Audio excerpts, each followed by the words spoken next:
دلته چې نن خلک راغوښتي وو دا غونډې ته یو څو نمایشي فرمایشي خلک یې راغوښتي وو چې تقریبا د 300 تعداد وو. دا 400 نفره د ټولې پکتیکا نمایندګي نشي کولی. دوی که غوښتلی یو لوی لامب یې کړی وای چې پکتیکاوالو لپاره موږ درځو، پکتیکاوال به ټول ورته راغلي وو.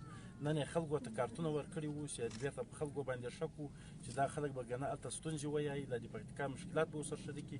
کارتونه د خلکو په جیبو کې ورپاتې شو. غونډو تالار ته خلک نه پرېښودل، خپله خوله م وتړله. خو دوی راسره ونه منله. ولایتي شورا ټول تاسې به نه غږېږي، پی پی ایس موږ خپله هغه ته نه پرېښودلم، هلته تالار ته نه پرېښودم. قمندانان امنیت ملي دا ټول په ما کې وو چې د ستونزه راته جوړوله چې ته به دا اعتراض هلته خلکو ته نه یایې. ستونزې دا وي چې موږ قمندان چې تاسې خبر یاستئ چې دا قمندان پوستې خرڅوي، ولسوالۍ خرڅوي. دلته خپله دغه چارواکي د موږ دا خپل چارواکي چې هلته څوک لګلي دي دا خپله په دې فساد کې ګډ دي، په دې فساد کې ښکېل دي. موږ په معارف کې خپل پراخ فساد لرو چې تقریبا به د 3 ولسوالیو کې دا 20 کاله کېږي چې هلته معارف روان ده. خلک معاشات اخلي، خلک پیسې اخلي، معروکات اخلي، کرتاسي اخلي.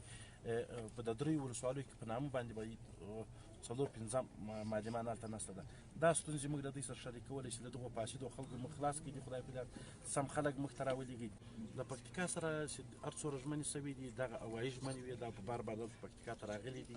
دا هوایي ژمنې دي دلته په دغه فرمایشي خلک هلته راوغواړي، سره کیم نه وي، دغه ژمنې راته وکړي، بېرته ولاړ شي. وروسته هلته هېڅ ستونزه نه وي چې موږ وکیلان هم ورې سر ورته ښوروو، چکچکې ورته کوو، دا ټول یې ورته کوو.